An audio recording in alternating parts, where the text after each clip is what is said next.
मैं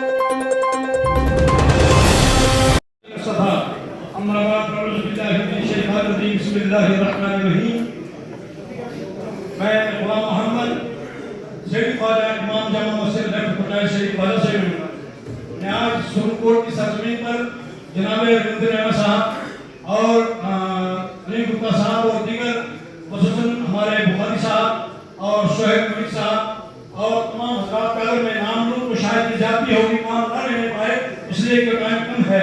मैं आप तमाम हजरात से गुजारिश करना चाहता हूँ कि जैसे हमारे हमीद मुनाज साहब ने आपके सामने बात की और खुसूसन रविंद्र रैना साहब से मैं आपसे अर्ज करने जा रहा हूँ कि आज 40 साल या 1947 से लेकर आज तक अगर ये पहाड़ी कबीले के लोग घिसे पीटे रहे, आज तक हमारी कोई सुनवाई यहाँ पर नहीं। रविंद्र रैना साहब ने आपके बहुत गुजार करने जा रहा हूँ, बुखारी साहब आपके साथ बैठे सारे पुंछ के लोग जानते हैं, खासकर इस मिलिटेंसी के दौरान में पुंछ की सरजमीन और रियासत जम्मू कश्मीर खुसूसन राजौरी और पुंछ, चाहे यहाँ पर पहाड़ी था या हिंदू था या मुसलमान था या सिख था, हर बिरादरी का आदमी यहाँ मारा गया, हर आदमी के साथ यहाँ पे अन्याय हुआ, किसी के साथ कोई हकदारी यहाँ पे नहीं हुई। मैं उन अपने लोगों से ये गुजारिश करने जा रहा हूँ, अरे बेवकूफों, समंदर के किनारे से, समंदर से ये दरिया से अगर पानी की एक बाल्टी कोई भर लेता है तो समंदर में कोई फर्क नहीं पड़ता है। दूसरी बात ये भी आपको साथ में समझाऊं, अगर एक घर के अंदर एक सास के सामने दो भुएं होती हैं, उसकी दो दुल्हन होती हैं, अगर वो दोनों के साथ अन्याय करती है तो घर में खाना जगनी शुरू हो जाती है। घर के बुजुर्गों को अपने औलाद के साथ हक तलफी रखनी पड़ती है। इसी तरीके से अगर हमारे एसटी बिरादरी के, गुजर बिरादरी के लोग हैं, हम उनके साथ शामिल करें, हम कभी भी उनके खिलाफ नहीं बोल सकते। दूसरी बात मैं आपको ये अर्ज करूं, रविंद्र रैना साहब, आप इन पहाड़ी कबीले के लोगों का ख्याल रखिएगा। अगर 1 तारीख को सुप्रीम कोर्ट से लेकर पुंछ के जवाब में यहाँ से ट्रैफिक को जितने भी मौलाना साहब मंडी सारे के सारे लोग यहाँ से राजौरी की तरफ बढ़ेंगे, लेकिन शर्त है कि ट्रैफिक में कोई रुकावट ना हो और ये सारे के सारे लोग राजौरी की तरफ रवाना रहेंगे। उसके साथ ये हमारी उम्मीद है, आज हमारे नौजवान, हमारे बच्चे जम्मू और दिल्ली, सिंध में हर जगह दरबदरी ठोकरे खाते हैं जिनका कोई दूसरा हाल नहीं है। रविंद्र रैना साहब ने रास्ते ख्याल रखना है इस पहाड़ी फोरम का, तो आगे अगर आप देते हैं हम सरकार के साथ एक कुछ लोग इसे इंशाल्लाह सरकार करते हैं। कोर्ट पर हमारे महबूब रहनुमा पहाड़ियों के सरपरस्त और पहाड़ियों की दिलों की जान, हमारी रूह और 45 वर्ष के बाद जंजीरों को तोड़ने वाले, हमारे साथ नायब साहब जंजीरों को काटने वाले, हमारे दरमियान बैठे हुए हमारे पड़ोसी पहाड़ी से तलक रखने वाले जनाब रविंद्र रैना साहब, हमारी शान मान करते हैं। एक वक्त था, आप यहाँ तकरीबन 1 साल कबल तशरीफ लाए थे और आपने हम यहाँ बैठे थे, हमने कहा था आपसे कि हम पहाड़ी बेईमान नहीं हैं, हमें तकसीम करके तबाह किया। बहरहाल आपने यहाँ कहा था कि मैं अपना वादा पूरा करूँगा। मैंने पूरे हिंदुस्तान, पूरे भारतवर्ष में एक अटल जी देखे थे वादे के पक्के, मोदी जी वादे के पक्के और हमारे वजीर दाखिला वादे के पक्के, और फिर वहाँ से आकर यहाँ ये आप सब दिल से जान चुके हैं कि जो वादा रविंद्र रैना साहब ने यहाँ किया था, क्या आप दुआई नहीं देते, पूरा किया या नहीं किया? ऐसा इंसान हमें नायाब फूल है जो हमें मिल गया, हमें खरा सुथरा और सच्चा आदमी मिल गया। वो किसी धर्म का हो लेकिन सच्चा हो।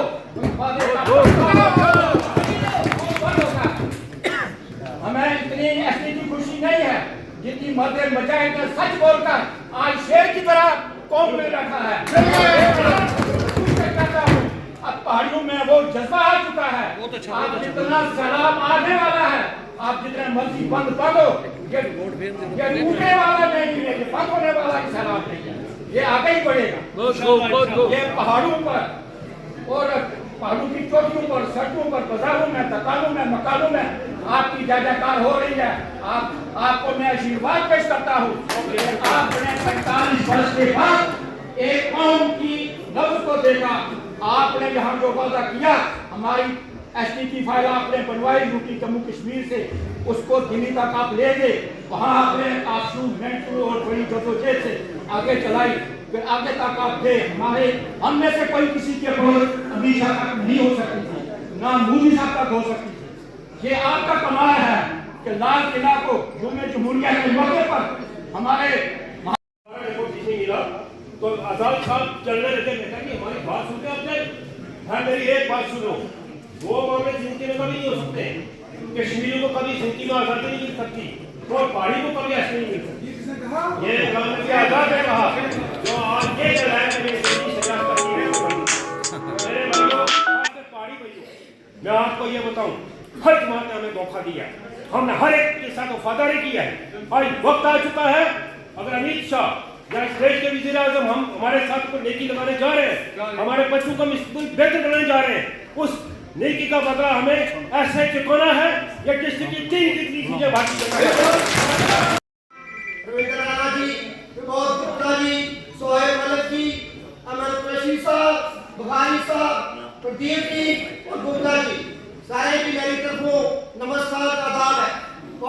भाइयों, जिसने कुछ जानते हो कि आज कभी करिए काम किया है, इतना समय लगाया है कि इसको मुझे कहने की जरूरत नहीं है। और जितने माशूक साहब को दर्द है, मैं देखा हूँ कितना बड़ा दर्द है। और इन्होंने भी वॉलंटरी तौर पर कहा कि जितना पैसा लगेगा कोई हमें पैसे की जरूरत नहीं है, ये हमारी आने वाली नस्लों का है। सारी पहाड़ी किले का धन्यवाद करना चाहता हूँ कि जो जोश और जज्बा दिखाया है, वही हमने पहली पीढ़ी को कायम रखे। वहाँ अपना हमने उससे ज्यादा संख्या लेकर जाएंगे, यही हमारी ठीक होगी और पहाड़ी हमें मिलेगा। धन्यवाद। जम्मू कश्मीर के महाराज के सैयद मुश्ताक भाई साहब, इससे पहले आपने देखा है कि जम्मू कश्मीर के अंदर हमारे साथ कितनी नाइंसाफियां हुई हैं। बड़े बड़े लोगों ने यहाँ पर हमको हुकूमत की है, यहाँ पर मरकज में दो बार कांग्रेस की सरकार रही है, यहाँ पर जम्मू कश्मीर के लिए मैं ये गुजारिश करूंगा आपको लोगों की जानकारी के लिए कि पिछले 70 साल या आजादी को 70 साल हो चुके हैं और 40 साल हमारी इस जदोजहद को हो चुके हैं। कई लीडर्स हजरात ने जिन्होंने भी बुहारी की शुरुआत रखी थी, कई लीडर्स हमारी दुनिया से चल बसे हैं। मैं उन तमाम लीडर्स को राज्य हकीकत पेश भारतीय जनता पार्टी के सदर और अल्लाह झूठ ना करे, अल्लाह सच करे, आने वाले रियासत जम्मू कश्मीर के वज़ीर आला मेरे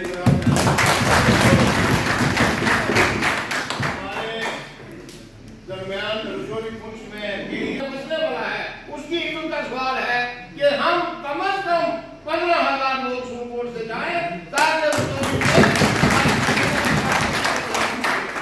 यहाँ गाड़ियों में भी दिक्कत आएगी, यहाँ काफिले में जाने की भी दिक्कत आएगी।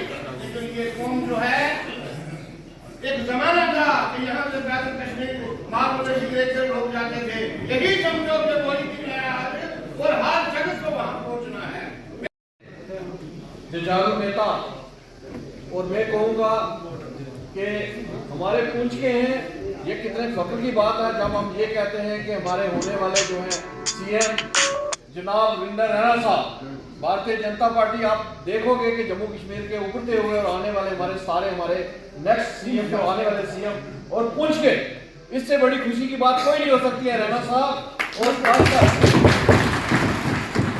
मेरे बड़े भाई हमारे जनरल सेक्रेटरी विभोद गुप्ता जी, जिन्होंने पहाड़ियों के लिए जिन्होंने बहुत बड़ी एक जंग लड़ी है, पिछले काफी देर से पहाड़ियों के लगे हुए हैं, आज वो भी हमारे बीच में मौजूद हैं। और खासकर मैं कहूँगा हमारे बुखारी साहब जिन्होंने अपना आवाज दिया, पहाड़ी कबीला हम क्या चाहते हैं, हम क्या चाहते हैं। बाकी राणा साहब, एक तारीखी रैली होगी, न केवल रजौरी पुंछ की तारीख में बल्कि जम्मू कश्मीर के तारीख में एक हिस्टोरिकल रैली होगी, जो 4 अक्टूबर मंगलवार के दिन रजौरी के सलानी पुल में होगी। इसकी तैयारियों के सिलसिले में आज हम यहाँ सुरनकोट और इसके बाद पुंछ और उसके बाद मेंढर जाने वाले हैं। यहाँ के लोगों का जज्बा और जज्बात देखकर मैं ये कह सकता हूँ कि 4 अक्टूबर को रजौरी बस स्टैंड में मंगलवार के दिन होने वाली रैली एक तारीखी रैली होगी। रेना साहब 2 लफज हैं तुसाने कड़ाका ते कड़कार, दो इकट्ठे निकल सन या अलग अलग? चलो गल यही है कि फिलहाल तकरीबन एड़े कम ये करने जिसका काम ठीक ठाक हो जासन सारिया ना भला करना आ, चाहे सारे गुजर बकरवाल भरा है पहाड़ी है सारिया ना भला है। ते जिसले एक सारे कम कर सन तो पटकार भी निकल सन तो एक बात राणा साहब एक अहम जो चीज़ है एक सुनो हमारा देखो हमारा मंशूर हमारा मकसद है सबका साथ सबका विकास सबका सर एक सवाल हमने गुजर बकरवाल कौम का भी भला किया, वहां भी कड़कार निकाले। आपसी भाईचारे के लिए एक मैसेज, आपसी भाईचारे, गुजर बकरवाल हो या पहाड़ी कबीले के लोग एक दूसरे के साथ खानदान में रिश्तेदारियां हैं और एक दूसरे से दिल से हम मोहब्बत करते हैं, सब अपने हैं, कोई पराया नहीं है। ये एक ही माँ के 3 बेटे हैं, गुज्जर बकरवाल और पहाड़ी, हम लग नहीं हैं। इसलिए जब कड़कार निकलेगा तो अगर पहाड़ी खुश होंगे तो गुज्जर बकरवाल भी दुखी नहीं होंगे। सर ये कड़कार जो है सॉरी ये जो रैली है ये किसी एक मखसूस कबीले के लिए है या जम्मू कश्मीर की आवाम के लिए या जम्मू या कश्मीर की आवाम की रैली है, हिंदू मुसलमान सिख ईसाई की रैली है। गुज्जर बकरवाल और पहाड़ी कबीले के लोग सब मिलके इस रैली में शामिल हो रहे हैं। कड़कार से मुराद क्या है? कड़कार से मुराद ये है कि सारे ने कम हो ही जासन, कुसा की परेशान नहीं होना चाहिए, तक कुसा की फिक्र नहीं करनी चाहिए। सारे अपने मोदी साहब आखना सबका साथ सबका विकास सबका आपका जो ये दौरा है अभी फिलहाल डिस्ट्रिक्ट पुंछ के लिए, ये किसी मखसूस कबीले के लिए आप ये इस दौरे पे है या नहीं सब गुज्जर बकरवाल हिंदू मुसलमान सिख ईसाई सब। नहीं अब बात बुखारी साहब ने बात कह दी बुखारी है। साहब एक पीर है, फकीर है, एक मलंग आदमी है, हम क्या करें? बुखारी साहब ने एक बड़ी ये मलंग खूबसूरत एक आदमी बात है। एक बात ये शाजिया अमीन मीर जो सोशल एक्टिविस्ट हैं और एक खास पहाड़ियों की अगर बात करें तो काफ़ी इनके बारे में पहाड़ी स्टेटस को लेकर भी काफ़ी आवाज़ बुलंद की हुई है। शाजिया जी क्या समझें जो अभी तक आप लोगों की स्ट्रगल है, क्या ये किसी नतीजे पर पहुंचने वाली है या माजी में जैसे हुए उनकी उतरा देते हैं? देखिए ये स्ट्रगल जो है हमारी नतीजे तक पहुंच गई है और ये उसी दिन पहुंच गई थी जिस दिन हमारे होम मिनिस्टर साहब ने लाल किले से कहा था कि पहाड़ियों के लिए भी सोचा जाएगा और हमें उनकी बात पे पूरा विश्वास है। सबका साथ सबका विकास और सबका विश्वास ये बनाए रखें और इंशाअल्लाह ताला हमारी जो मांगे हैं वो पूरी की जाएंगी। और अभी बात करें जैसे आगे इलेक्शन आने वाले हैं तो क्या लगता है कि भारतीय जनता पार्टी को किस तरह से लोग और कितनी तरजीह दे के कामयाब करेंगे? देखिए मैं पार्टी के लिए तो मैं नहीं बोल सकती क्योंकि मैं सोशल एक्टिविस्ट हूँ, लेकिन मैं ये कहूँगी कि अगर पहाड़ियों को उनके काज का फ़ायदा मिलेगा तो जितने भी पहाड़ी हैं वो पहाड़ी कबीले के जितने भी लोग हैं वो सब जो हैं, अगर भारतीय जनता पार्टी हमें फ़ायदा देगी तो हम सब लोग जो हैं भाजपा के साथ। यानी आपका पैगाम ये रहेगा कि अगर पहाड़ियों को एसटी का दर्जा दिया जाता है तो वो खुल के वोट करेंगे। शाजिया जी मैं ये समझना चाहूँगा अगर जो ये फैसला होने वाला है, मान लो एसटी स्टेटस दिया जाता है पहाड़ियों को, वो एक इसकी को कैसी शक्ल में आएगा? एक हतमी फैसला आएगा या एक ऑर्डिनेंस की शक्ल में आएगा? देखिए ये जल्द ही ये फैसला आएगा, एक सब कबीले के लोगों को, पहाड़ी को, गुजरों को मद्देनज़र रख के एक अच्छा फैसला आएगा। जो गुजर लोग हैं वो भी हमारे भाई हैं, हम में और उनमें कोई फ़र्क नहीं मैं समझती हूँ। हम उनके हैं वो हमारे हैं, क्योंकि हमारी कई बेटियों की शादी जो है वो उस फैमिली में हुई हैं और कई जो चौधरियों की लड़की हैं वो हमारी पहाड़ी फैमिली में भी हैं। लिहाजा हमें इस चीज़ को लेके जो है आपस में जो है वो लड़ाई झगड़ा वाला माहौल पैदा नहीं करना चाहिए। सबको जो है एक अच्छे तरीके से इसका जो है वेलकम करना चाहिए। जैसे हम लोगों ने वेलकम किया खटाना जी को जो है राज्यसभा का मेंबर बनाया है और जो है एसटी के लिए कितनी सीटें रिजर्व की गई हैं, जिसमें हमारी वुमेंस जो है एसटी की जो है इस टाइम पे जो है डीडीसी हैं, बीडीसीज हैं। इसी तरह से अगर पहाड़ियों को कुछ मिल रहा है तो मुझे नहीं लगता कि हमारे चौधरी भाइयों को या उनको कोई एतराज़ होगा। वो भी हमारे साथ हैं और हम उन लोगों के साथ हैं। इस वक्त एक अहम ज़रूरत है आपसी भाईचारे की। अगर सोशल मीडिया की हम बात करें तो तंज व मज़ा एक दूसरे के साथ किया जा रहा है, जिसका एक गलत असर पड़ रहा है सोसाइटी पर। इसके लिए क्या मैसेज देंगे कि आपसी भाईचारा किस तरह से मैसेज? देखिए, मुझे भी काफ़ी सोशल मीडिया पे गालियाँ दी गई हैं, मेरे भी कुछ वीडियोस जो हैं वायरल किए गए हैं। मैं तमाम ऐसे लोगों से ये गुजारिश करती हूँ कि प्लीज़ इस तरह से जो है वुमेंस को जो है वो बदनाम ना किया जाए, क्योंकि आपको पता है औरतों की इज्जत जो है वो काफ़ी मायने रखती है। इस तरह से उल्टे सीधे कमेंट करके ये लोग जो फूट डाल रहे हैं आपस में हम लोगों के बीच में, इस तरह के जो हैं उन पे जो है सख्त से सख्त एक्शन लिया जाएगा। मेरी जो है बात हो रही है एडमिनिस्ट्रेशन में भी, जो इस तरह के कमेंट्स कर रहे हैं उनको मैं यही कहूँगी कि प्लीज़ इस तरह के जो है वो कमेंट्स ना करें, जिससे जो है हम पहाड़ियों में और हमारे गुज्जर भाइयों में जो है आपसी भाईचारा जो है कायम ना रहे। कितना अच्छा होता कि एक दूसरे के काज के लिए आप लोग लड़ाई करते, लेकिन ये वजह क्या है? ये जो कुछ चंद अनासर हैं, ये कौन से लोग हैं जो ऐसा करते हैं? ये काफ़ी लोग हैं जिनको मैं सोशल मीडिया पे वॉच भी करती हूँ। मैं नाम तो नहीं लूँगी पर्टिकुलरली किसी एक का, लेकिन जो लोग ये करते हैं मैं उनको रिक्वेस्ट ही कर सकती हूँ कि प्लीज़ इस तरह का जो है लड़ाई और दंगेबाज ये जो दंगा फसाद है इस तरह का मत करें, क्योंकि हमारे जो है जो आने वाली न्यू जनरेशन है, अगर वो आज ही ऐसी चीज़ों में इन्वॉल्व हो जाएगी तो फिर हमारा जो है कौन है उसको कौन चलाएगा। तो मैं चाहती हूँ कि इस तरह के दंगे फसाद जो हैं ये ना हो। मेरी तमाम उन लोगों से गुजारिश है कि इस तरह के जो फसाद हैं इनसे दूर रहें और इनसे बचें। बहुत शुक्रिया बात। Thank you so much. Nazia Amin madam जिन्होंने बात की और एक अच्छा मैसेज दिया कि आपसी भाईचारे को आप बनाए रखें। इसी के साथ मुझे अपने मेज़बान महमूद फौजा को इजाज़त दीजिए। देखते रहिए आगे।